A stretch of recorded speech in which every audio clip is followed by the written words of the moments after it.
Nakumpiska ng tropa ng 33rd at 34th Infantry Battalion ang ilang matataas na kalibre ng armas matapos ang sunod-sunod na law enforcement at clearing operations sa iba't ibang lugar sa Bangsamoro Autonomous Region in Muslim Mindanao, BARM. Sa isinagawang mga operasyon sa Barangay Lintangan sa bayan ng Sheriff Saidona Mustafa, Barangay Manungkaling at Sapakan sa Mama Sapano, Barangay Lumupog sa Midsayap Cotabato at Barangay Kudarangan sa South UP, Maguindano del Sur. Makikita niyo sa aking likuran ang mga nakumpiskang mga armas ng mga kasundaluhan at kapulisan sa mga nakaraang insidente dito sa BARM Region.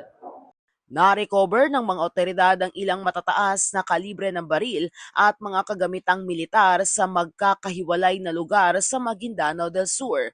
Sa impormasyong nakuha sa barangay Mangapang sa bayan ng Mama Sapano, nakumpiska ang isang M14 rifle at isang M16 rifle. I always remind our troops to follow the rules of engagement, exercise restraint as much as possible. Samantala, sa Barangay Lintangan sa bayan ng Sheriff Saidona Mustafa, 3 M14 rifles at isang M16 rifle naman ang na-recover ng mga otoridad.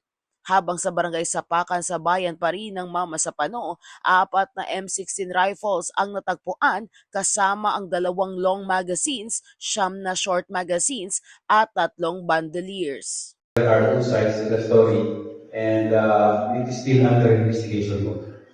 But rest assured that on the part of the Army and the PNP, we will follow the rules. Sa nasabing mga operasyon, nakumpiska ang iba't ibang uri ng armas na pinaniniwalaang pagmamay-ari ng mga armadong grupo na matagal nang pinaghihinalaang tatago sa mga nasabing lugar. Ayon pa sa militar at kapulisan, bahagi ito ng tuloy-tuloy na kampanya ng pamahalaan upang mapanatili ang kapayapaan at kaayusan sa rehiyon, lalo na sa mga komunidad na matagal nang nakaranas ng armadong tunggalian. I believe I will not tolerate. Of course, with the support of it, we will always look at the legal aspect, right?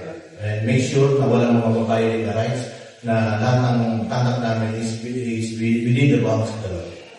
Nakikita namin, nalalaman namin, napabalidate namin ng mga tao na nagawag ng baril, they will be subjected for search warrants.